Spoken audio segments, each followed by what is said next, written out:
ministre, bonjour.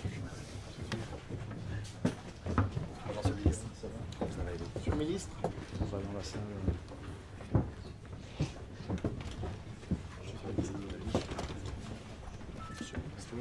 On va dans la salle. Je propose, oui, tout à fait, de se mettre dans la salle.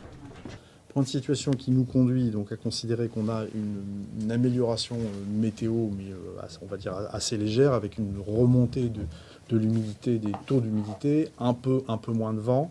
Mais le constat, c'est quand même que le risque reste extrêmement important, puisqu'on est dans une situation de sécheresse forte, donc avec toujours une végétation évidemment abondante. Et ce qu'on constate, c'est qu'on a encore enregistré hier sur le territoire national, il y a eu 26 feux donc, qui ont été traités, et des feux qui partent très vite et très fort.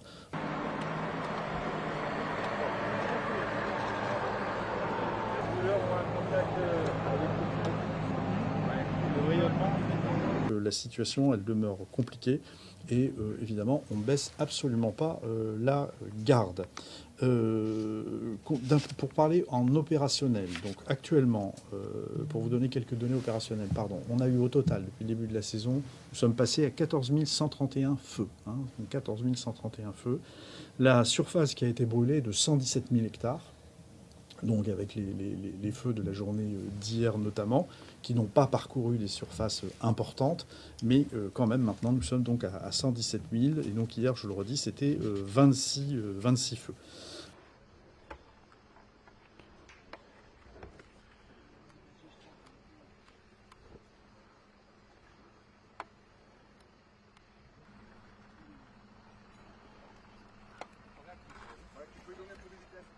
Il continue, et de la même façon que sont pris en compte également, comme vous le savez, au-delà du traitement des lisières de ce feu, sont pris en compte tous les sites sensibles qui sont entre le front de feu et la métropole bordelaise, où nous avons déployé des dispositifs de protection.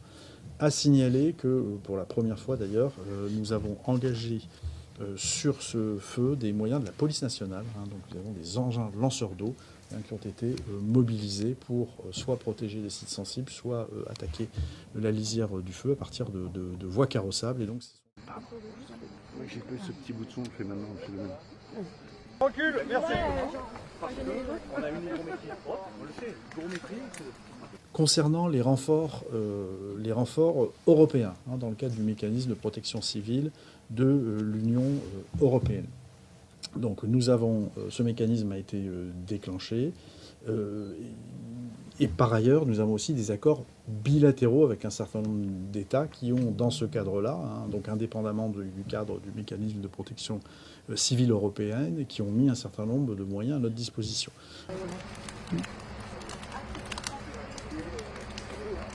Vous dire d'ailleurs que le président de la République s'entretient actuellement avec un certain nombre de chefs d'État pour discuter des renforts de moyens, et que moi-même j'ai des contacts bilatéraux avec mes homologues. J'aurai dans quelques minutes un contact avec le ministre ukrainien, puisque l'Ukraine nous a également proposé une aide, et nous allons discuter de ces modalités. Nous l'avons évidemment accepté.